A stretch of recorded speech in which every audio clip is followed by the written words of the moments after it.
So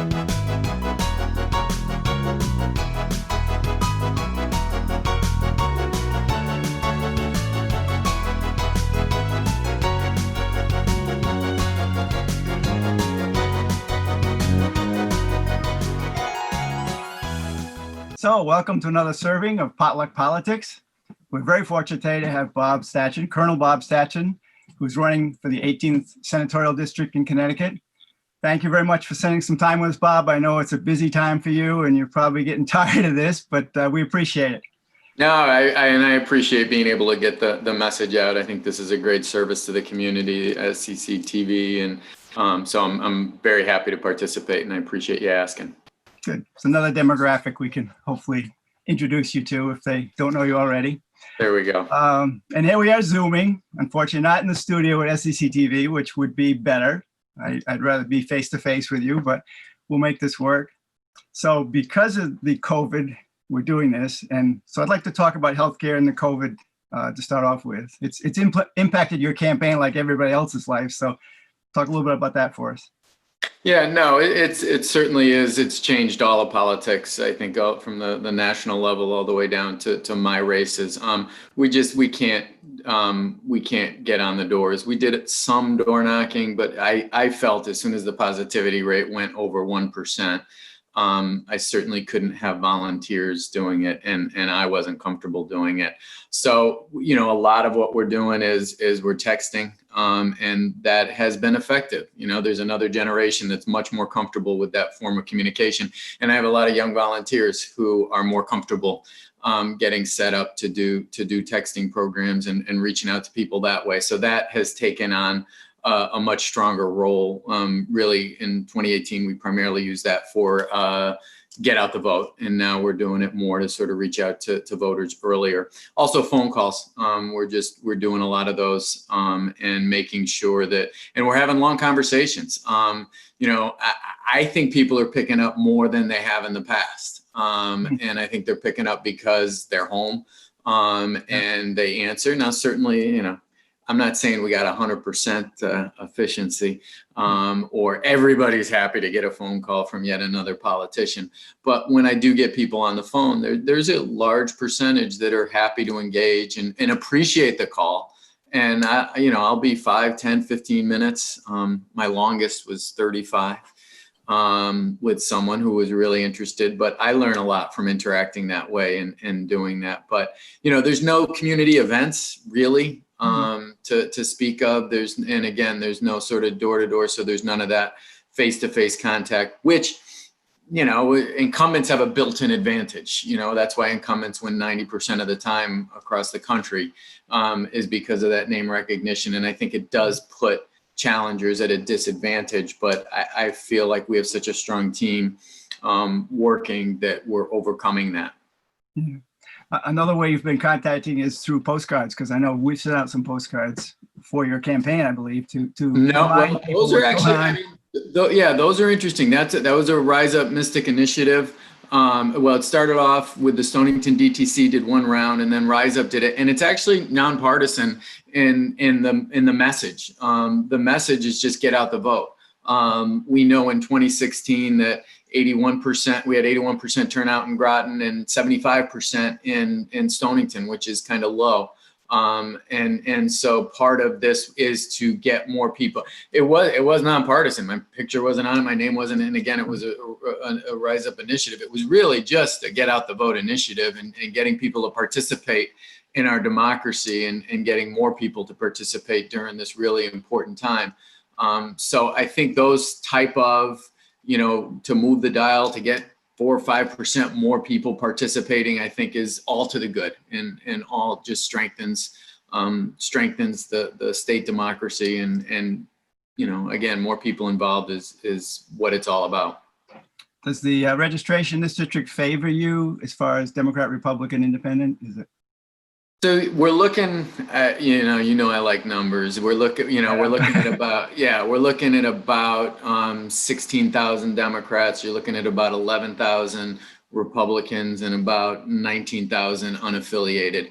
So there is that. However, certainly that small advantage over the number of registered Democrats versus Republican has to be tempered with the district. There's certainly parts of the district that I feel, have those kind of Reagan Democrats who kind of moved away from the Democratic Party during that period for a variety of reasons. And I want to bring them back home because I think that in some ways they may be voting against their own economic interests. And I think that it's an opportunity to, I believe in the democratic economic policies. I believe that I don't believe in trickle down economics, that if you just give the rich people more tax breaks and more income, then we'll all be fine. I don't believe in that. I believe in, increasing the minimum wage. And I believe in making sure there's affordable health care for people. And that is what is actually going to increase the entire economy.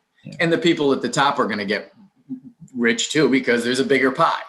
And so the Republican economics just don't support that. That's why I say, and it's a long answer to your question in some respects, but that's why I say there is a slight advantage in the district regarding Democratic voters. But I think we certainly don't take any of those Democrats for granted.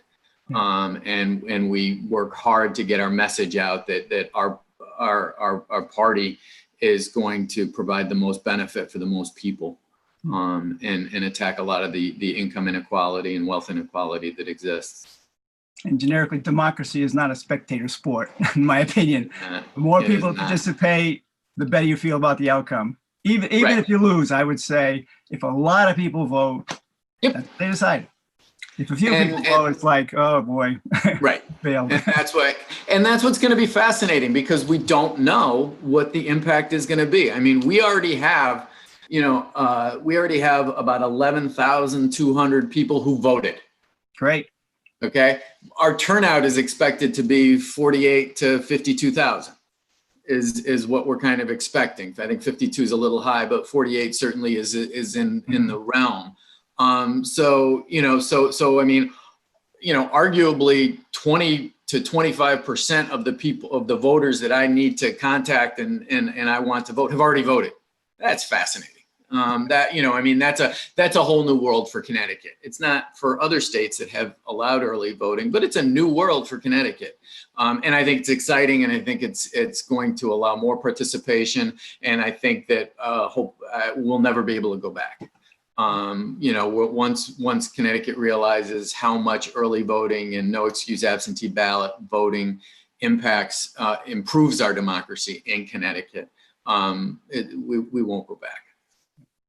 Just briefly, I know your campaign was sort of challenged at the beginning because you're in the National Guard and you were assigned to help the district with the PPV and addressing the coronavirus. Just talk briefly about that, and then I want to transition into healthcare in general. Sure. Yeah. So I've been in the National Guard. I was in the Air Force for 4 years. I did ROTC undergrad. So really, I raised my hand when I was 18 years old and took the oath. And I really have been part of the military ever since that, through the ROTC program, through law school, through active duty, and then starting in 1997 in the Connecticut Air National Guard. This is what we train for. Like I always say, the Guard is kind of interesting because we have this sort of dual mission where we, when we're not activated by the president, our boss, our commander in chief is the governor. And that's who we work for. And so when there are, if the president needs us, we can go to Iraq, Afghanistan, Saudi Arabia, Bosnia, we can go and do those missions. We're trained military force to do those missions and to do that. But we also work for the government. And when we need help with disaster relief, when we need help with hurricanes, when we need help with flooding, when we need help with pandemics, the Guard is able to do that. And the Guard is a resource to do that. And so, starting in March, when I realized there was going to be an activation and they needed liaison officers between the National Guard and the state as far as the Department of Emergency Management and Homeland Security, I realized that was a role I could fill, especially for Eastern Connecticut. And I was a senior officer for all of the regions. So I kind of helped coordinate to make sure that all the liaison officers, we would have our regular meetings and make sure that happened. But certainly in Connecticut, or in Eastern Connecticut, we worked on distribution. And it was, I realized there was a need for a liaison officer, and I thought I could do that in Eastern Connecticut. I knew many of the players, and thought I could add value. And that's what you do. That's what we do in the National Guard. We sign up and do it. So it was kind of a no-brainer. As soon as when I first went out, I was on state active duty, which meant that I could, at night I could post on my Facebook page or something like that. But within a week or so, it switched over to federal status. Mm-hmm. And once it switched over to federal status, you're out of the game. And so goodbye campaign. Yeah, and that continued through the end of June, and then on June 24th, I switched back over to state status and stayed in through mid-August under that. So was able to participate somewhat. But there was a big period there where I couldn't do it. But the mission was important. It was crucial. It's kind of a no-brainer. We set up points of distribution at Mohegan Sun. And then we also set them up at Killingly at the Department of Public Works garage there. They were great up there. And so we had a northern and a southern distribution opportunity and we were providing PPE and other resources to first responders, to assisted living facilities, to the hospitals, to the health districts. So they were coming from Hartford, from New Britain, actually, from the warehouse in New Britain, and they'd come to those 2 points of distribution, and then the towns would come and the agencies would come and pick them up. When we first started, they were doing from New Britain to each of the towns. And within a few days, they realized that was not sustainable. And they also realized, that the National Guard did have the logistical background in order to facilitate that and set up that sort of smooth distribution. So you saw a lot of pictures in the day of those sort of distribution points with all the, the people in their uniforms loading boxes into the back of people's trucks and vans as they'd come through. And that's what I was working on. And it's why you joined the Guard. And it was exciting for, I'm kind of the old guy now, and 70% of what senior officers do is make sure that they're leaving something behind strong. And that there's a whole generation of people who are ready to carry on the mission. So I can, in 10 years, I can go to Old Timers Day and enjoy it because our unit is so darn strong. And I got to tell you, the spirit of those young troops showing up and working and wanting to, and participate and recognizing the value they were adding to the community. I think we're at 102% manning right now.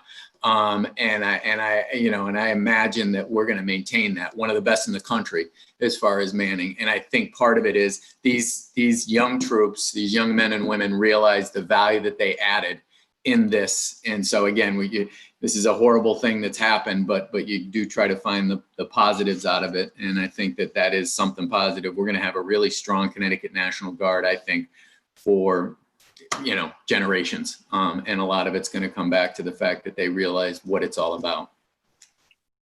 Thank you for doing that. I felt more confident. I'm sure other people did too, that knowing that you were involved in that, it was going to get done right.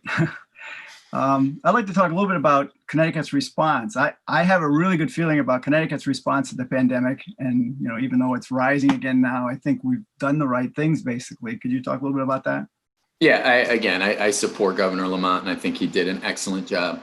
And I hear Republicans begrudgingly say that, even though they're trying to nitpick and challenge him, but right, they can't argue with what he's done. Right, and what's somewhat, and so yeah, he's done. He listened to science. I mean, it's not rocket science. That's why you look at other countries. You look at Korea. You look at even Italy bounced back quicker than we did, and they were in a much worse situation. You look at these; they listened to science. And they quarantined when they needed to. They wore masks. They sent out a strong message at a federal level. And so really, Governor Lamont his achievements have to be, he had a 10-pound weight around his waist trying to do this, because when you have federal leadership saying, forget about it, don't worry about it, it's all going to go away in a few weeks. When you have that message going out and yet you still need to respond, that makes the job that much more difficult. And again, I think, he listened to the scientists. He put together teams of epidemiologists from Yale, from UConn, from hospitals in Connecticut, and made sure that all the decisions were based on that. And we would have phone calls, every Wednesday at 5 was the governor's call. We'd have the municipal leaders call on Wednesdays. We'd have the law enforcement call on Tuesdays. We'd have the DPH calls on Friday. I mean, there was a good communication network. The message was getting out. And those calls on Wednesday with the governor, I think, were interesting, because basically it was all the municipal leaders in the state, and it was just like, go ahead, what's the questions? And they were able to ask their questions. Well, what about this? What's happening here? I think, for being in the middle of a pandemic, to have that level of openness and transparency and communication, I think is what facilitated a lot of it. One of the things, and the executive orders, and that's become an issue. When you say the Republicans sort of critiquing and now saying that these executive orders shouldn't continue. What I think is really, in some ways, we haven't had a pandemic like this since 1918. So there's no doubt people are making it up as they go along. There's plans, there's contingency plans in place, but no matter what the planning is, there's going to be variables that you have to deal with. And these executive orders have addressed them. Now they're saying, well, no, he shouldn't continue to have that power to have the executive orders, but they don't put forth but here's what we should do. They don't put forth a plan to say, we shouldn't have these executive orders, but here is what should be in place. They just say, no, the governor shouldn't have that power. And I think that's irresponsible. And I think it's sadly, that's somewhat of it's similar to the ACA. Yeah, we need to dismantle the ACA. We need to get rid of health. We need to get rid of the Affordable Care Act, and we're going to fight in the Supreme Court to make sure it goes away. But we don't have a plan when it does. And so 20 million people who have health insurance are going to lose it. People with pre-existing conditions are going to lose it. Kids who are in college and on their parents' plan are going to lose it. And we don't really have a plan for that, but we don't like this. And I think there's a similarity there of saying, we don't think the governor should have these executive orders, but I haven't seen a list of replacements. I haven't seen a plan to say, if these go away, does that mean all the businesses just open? Does this mean all the restaurants just open? I don't know. And so I think the governor's done an excellent job. I think we'll continue to listen to science. We'll continue to, battle as best we can. And we'll, in the Air Force, we say flexibility is the key to air superiority. And I think we got to be flexible, and we have to, as we respond and as different areas happen, we have to respond to those. So you got us to healthcare, which is great. The Republicans are actually killing healthcare insurance, and they're ramming through a Supreme Court nominee specifically to do that. They keep saying that. What are you going to be able to do as a state senator to protect healthcare and healthcare insurance, at least in Connecticut? Right. So I've worked with businesses. I'm an attorney. I did in private practice, working at Tobin Carberry there in New London for 6 years. And then I've also run a small business clinic at a law school where I work closely. And, at the end of the day, I still have a tough time trying to figure out why businesses don't want that expense taken off their ledger. What is it? This employee-based plan. And I think this COVID has shown the inadequacy of an employer-based plan, right? Because when people lose their jobs, then what happens to their health care? And I think it's really magnified that this idea of an employer-based plan. I mean, it's difficult for us to compete globally. When Europe, that is not an you got income and you got expenses. And over in Europe, on the expense side, they don't have any health care because they have programs set up to provide they have public options set up to provide that healthcare. So to put our businesses at such a disadvantage because they're in the position where they're supposed to provide that, I've never been able to get through the mental gymnastics of why why sort of Republicans who are business minded support that. So I believe that we need to expand accessibility. We need to improve affordability. One of the initiatives, which I think is certainly worthy of exploring further, is is allowing nonprofits and small businesses to come into the state exchange. Municipalities now have the option to do that, but Kevin Lumbo has a great plan, sitting there waiting to allow nonprofits and small businesses to come into the state exchange. And the larger you are, again, it's not rocket science. If I'm if I'm a small business with 10 people going to Aetna negotiating my healthcare plan, I'm not really in a position to dictate terms. But if I'm part of 50,000 people going to Aetna or United or whatever healthcare provider and saying, listen, I got 50,000 people here that need healthcare. Let's talk numbers. You're in a much better bargaining position. And so I think incorporating those small businesses and nonprofits, and then creating a public option for people in Connecticut, even if they have an opportunity with their employer base, creating a public option so that they're able to, if the costs are less, if they're able to save money on that, then they're able to utilize that and increase the bargaining power. I think we have excellent leadership. Again, I have a lot of respect for Kevin Lumbo and the work he does and the transparency he does, the initiatives that he's done. And if you go to the comptroller's office and the open checkbook applications on his website, so you can see exactly how much is spent, where it's spent, how it's doing. Again, I have a lot of respect for him, and I think if we could have him driving the train on some of this and have him part of that negotiation, I think we would be in a strong place. And I want to be part of a legislature that supports that initiative. And if he needs it, where we do require, to have the appropriate resources put in to get this up and running, I would like to be involved in that. And if he needs, legislation for authorization to proceed and to do these, I'd like to be part of the solution in making that happen. Yeah, we actually had Kevin on when he first ran, and he was involved in healthcare long before he ran for comptroller, and he hasn't given up. So he's a good person to be bonded with. Right. I couldn't speak more highly. Tell us 3 things you'd like to accomplish if you're elected. Right. So one of them is that nonprofit small business. So I'd like to work on that. And get them into the healthcare exchange. Another issue, and clearly all of this is after we get COVID under control. That's sort of the overreaching issue, both from a health perspective and from an economic perspective.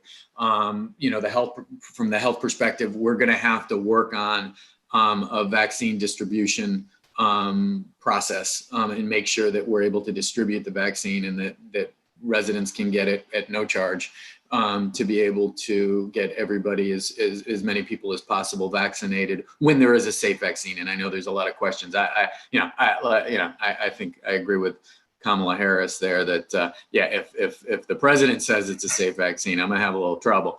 Anthony Fauci tells me that it's a good vaccine, I'll get in line, and I'll do that. But we're going to have to overcome that lack of trust and do that. So that, responding to that, getting, making sure that the unemployment trust fund is fully funded so that we're able to address those issues, simplifying the Paycheck Protection Program. I think what's really going to be important is the fact that we have our federal delegation. We have a very strong federal delegation, both in the House and the Senate. How we're going to get out of this is through stimulus spending at the federal level. That's what's going to happen. And so we need to be able to coordinate with our federal delegation to make sure the money comes at the state level, and then from the state level down to the municipal level. And we need people who are ready to work and not just say, oh, that doesn't work and that doesn't work and that doesn't work. We need people who are ready to roll up their sleeves and make sure that this region gets its fair share on that. So again, these COVID responses is the priority for everything. But here's a couple, in addition to the nonprofit and small business initiative, a couple of things that aren't directly related to COVID. One is there's a special education excess cost cooperative that was created by the 2017 General Assembly to study ways to create more predictability for boards for towns in regards to costs of special education. I'm on the Board of Finance in Stonington, and I work with the Board of Education on creating their bill. The largest unpredictable factor in town and municipal budgeting is when special education costs increase. And so this is a way to create, it's basically creating an insurance fund within the state at the state level that people will pay into. And then if someone moves into the town, they're going to know, okay, these are my costs for this year. And then if there is a move and the costs increase, then they're able to, they're not going to be hit with some large bill. And so I want to work closely to find a solution. And whether it is that cooperative or some other solution, I think that's going to provide a lot more comfort in the fiscal process for local governments. A third thing I want to do, and this is one I haven't heard before that people are doing it, and this is sort of a small business initiative.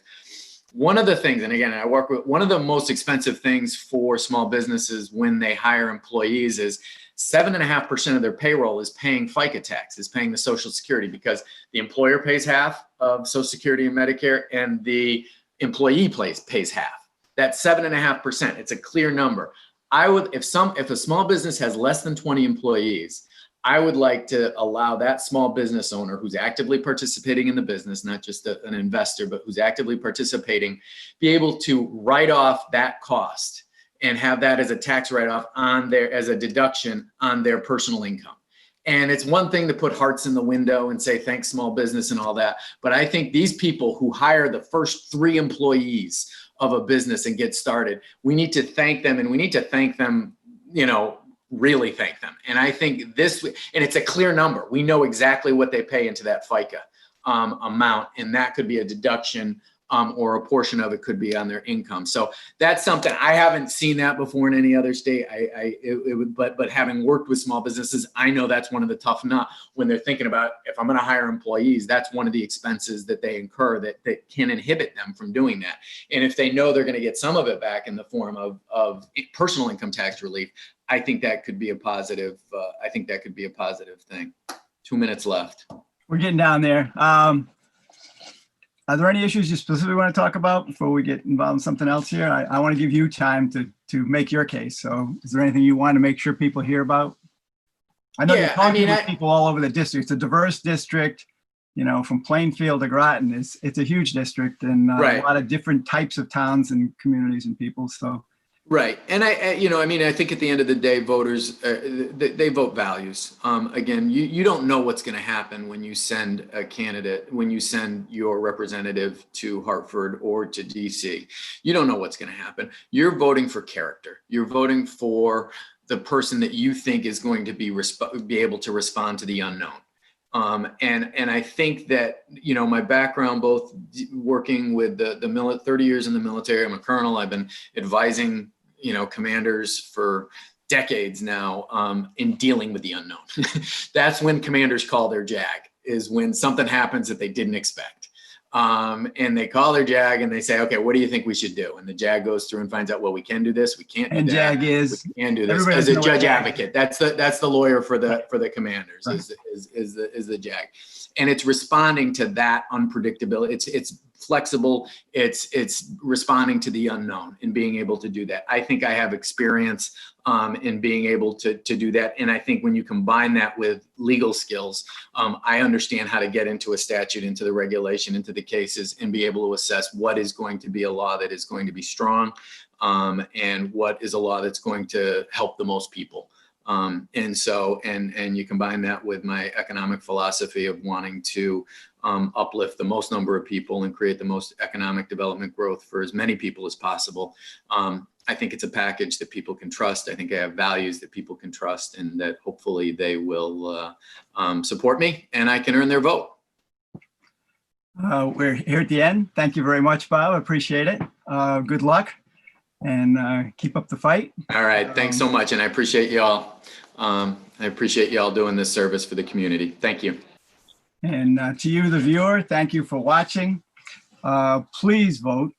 If you're not registered, get registered. There's still time, I think, to register. You can vote a number of different ways. So get out there and do it. Good luck to Bob. Appreciate it. And thank you, viewers. Vote safely and stay well.